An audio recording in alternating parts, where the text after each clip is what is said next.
Will the Bengals beat the Ravens and move into sole possession of first place in the AFC North? Happy game day, everyone. I'm James Rapien with allbengals.com and Cincinnati Bengals Talk. And that is the challenge today where, well, things got crazy on Saturday. Hopefully you had a very Merry Christmas, and hopefully you kept it locked on allbengals.com because we kept you up to date on all the latest news there. But if you didn't, or if you want my reaction, you came to the right place, because game day, well, it's a little wacky today at Paul Brown Stadium, where Josh Johnson, yes, the same Josh Johnson that played for the Bengals and has played for about half the NFL, the same Josh Johnson that entered in place of Mike White for a few snaps earlier this season against the Bengals as a member of the New York Jets, that Josh Johnson is going to start at quarterback today for the Baltimore Ravens. And, well, not ideal for Baltimore. A couple of reasons why that is the case. The first one being Lamar Jackson didn't travel to Cincinnati. He is not in town. He will not be at Paul Brown Stadium, but we will be later this afternoon. And not just that, but Tyler Huntley, testing positive for COVID-19, goes on the COVID-19 reserve list, out for today's game. And so that's just the first of what has been a wild, crazy 24 hours, honestly, ahead of this game, and really crazy week. But obviously the game not postponed, set to go, and I don't think it should have been postponed for what it's worth. I know there was a lot of speculation about that.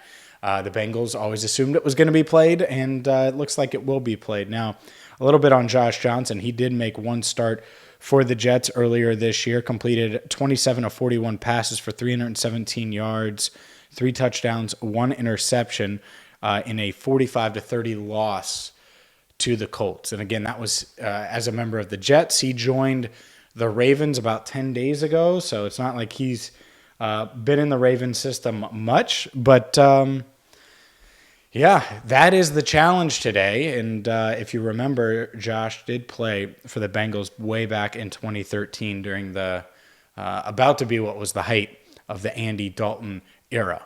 Unfortunately, there's some good and some bad, and I guess let's start with the bad, since the good is the Bengals don't have to face Tyler Huntley or Lamar Jackson today. They're going to have to do it without DJ Reader. DJ Reader was placed on the COVID-19 reserve list on Saturday, as was defensive end Wyatt Ray. So that's going to hurt them. That's going to play a role in this game for sure. And with Reader specifically, it stinks. I mean, he's their best defensive player. I said it earlier this week. He was a Pro Bowl snub. He should be a Pro Bowler, and now you don't have him in what is the biggest game of the season. That being said, the Bengals do have some depth there on the defensive line. They do have guys that are capable. We know it, right? Larry Ogunjobi, B.J. Hill. Behind him, Josh Tupou. And behind him, a guy they elevated from the practice squad on Saturday, Mike Daniels, a former Pro Bowler, a guy who's been on this channel and has been interviewed on this channel by Andrew Miller, and is someone to me, and I interviewed him actually, so we both did, but is someone to me, it's one of the best practice squad bodies you can have, a proven, capable veteran like that, just waiting in the wings for something like this to happen during a pandemic, when you have, potential sudden changes like this the day before game day. You better believe Mike Daniels is going to be ready. So there is some positive there. Trent Taylor also elevated from the practice squad, as was linebacker Austin Calitro and defensive end Noah Spence. So a couple things there. One, Trent Taylor looked good last week, returning punts. I liked him for the job all along. Those that are familiar with my work know that I thought he was the best punt returner during camp. And so, yeah, not shocked at all that they're going with him again. Not shocked at all to see Mike Daniels take Reader's place. But let's get to the good news. And the good news is CB1 is back. Chidobe Awuzie is back. He's off the COVID-19 reserve list. And so it could be worse for the Bengals going into this game against Josh Johnson. You have your top cornerback back. It's going to be interesting to see who starts alongside Chidobe Awuzie. He spent 9 days on the COVID-19 reserve list. He was put on that list on December 16th. Missed that week 15 matchup last week in Denver, but was activated on Saturday. So Awuzie, I would assume he starts. And I think it's going to be Trey Waynes and Mike Hilton, which means Eli Apple takes a back seat. And I still think he'll play a lot. And he gives the Bengals some flexibility. But to me, it's going to be Waynes, especially against a team like Baltimore where you really want his tackling ability.